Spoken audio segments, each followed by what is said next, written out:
Hi, welcome to Chad's Silversmithing. It's time for a quick tip today, and I thought I would talk about letter stamps. Years ago, when I first started doing this, I bought a set of letter stamps that I found in a tool booth at a gem show, and I rarely ever used them. Recently, I've started to use them less as letters and more as design elements, and so I wanted to talk about using them in an unconventional way. So let's get started.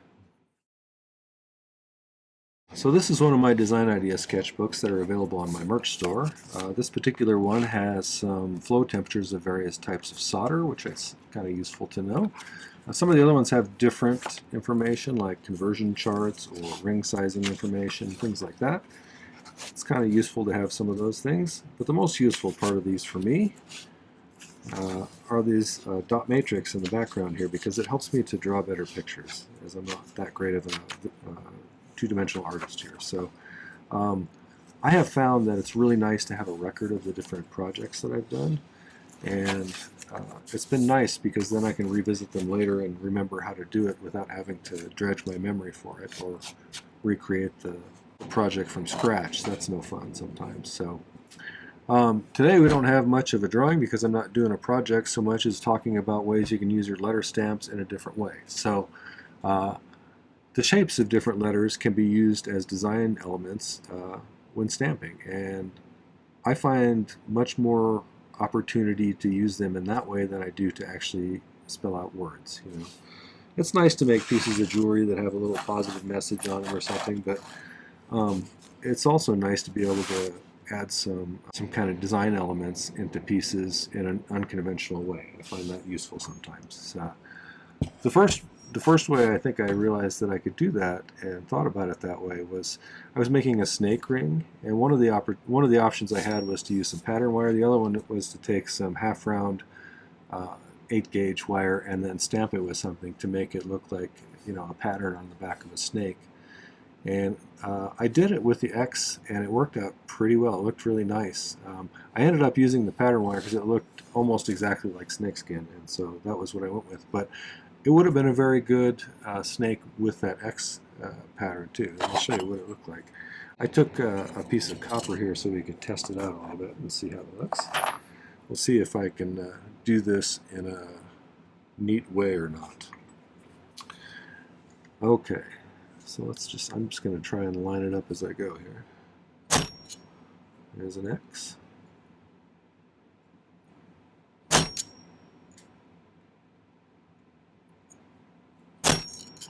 See how good my aim is tonight.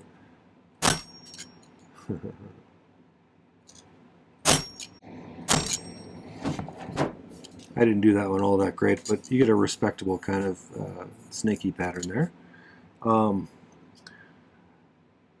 I've used, sometimes if you want to make something that is in a circular pattern, you can scribe out a circle on your metal and then pick a letter that you like. Let's use the S for this one. We can see if I can follow that line pretty well or not.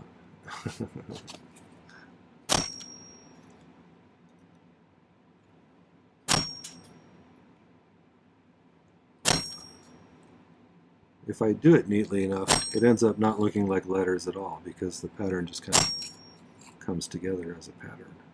If I was doing this on a real piece, I probably would spend a little more time getting each strike that I do lined up better, but I'm trying to kind of just demonstrate the concept here. See, you stop seeing an S after a while and you start seeing just kind of a cool pattern, and that's kind of nice. Let's try some O's maybe. This is one. I scribed an oval on here too, so we'll see how that looks when I do ovals.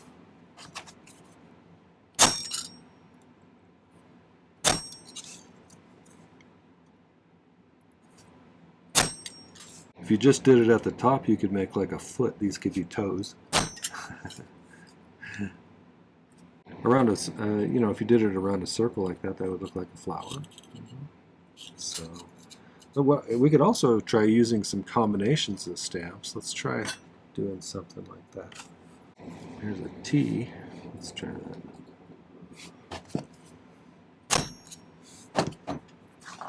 What else is over here?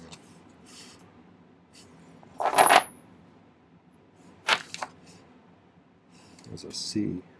I can position that right over that.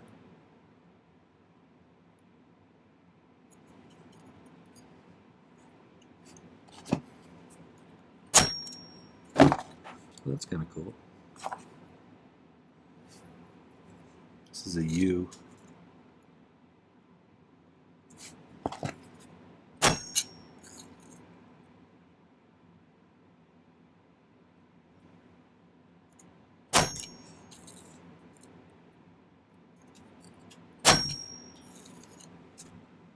I'm not sure what that looks like, but it's kind of a cool pattern. So you do some V's between the U's.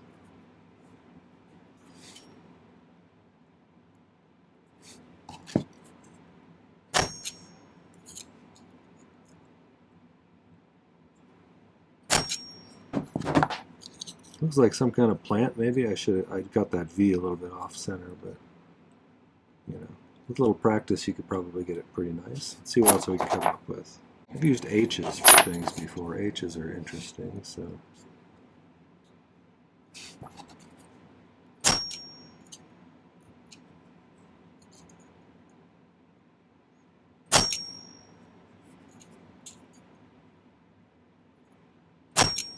You could spend hours coming up with kind of cool patterns made out of letters, I think.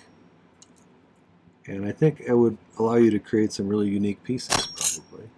You know? That just looks kind of like mid-century modern kind of design pattern kind of thing. That's kind of cool. Got L's.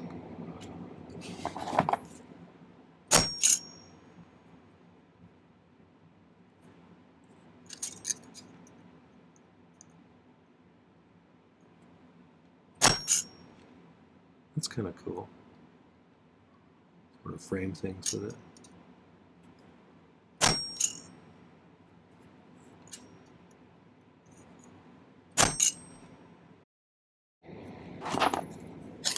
I just found the ampersand. Let's see how what that would be like.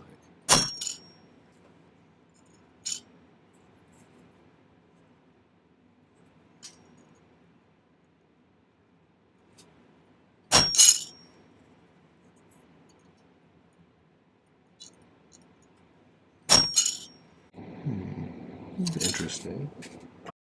Let's do something wavy again. Should we try A?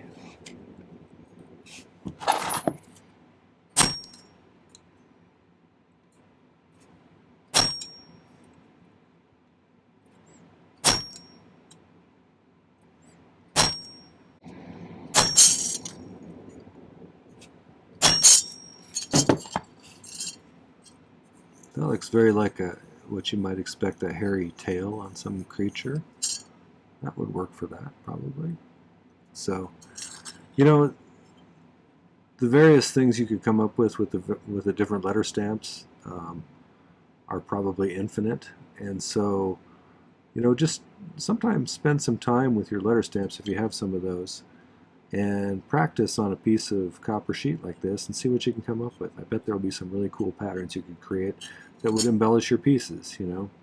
These kind of things could go all the way around a stone or something like that on some sheet.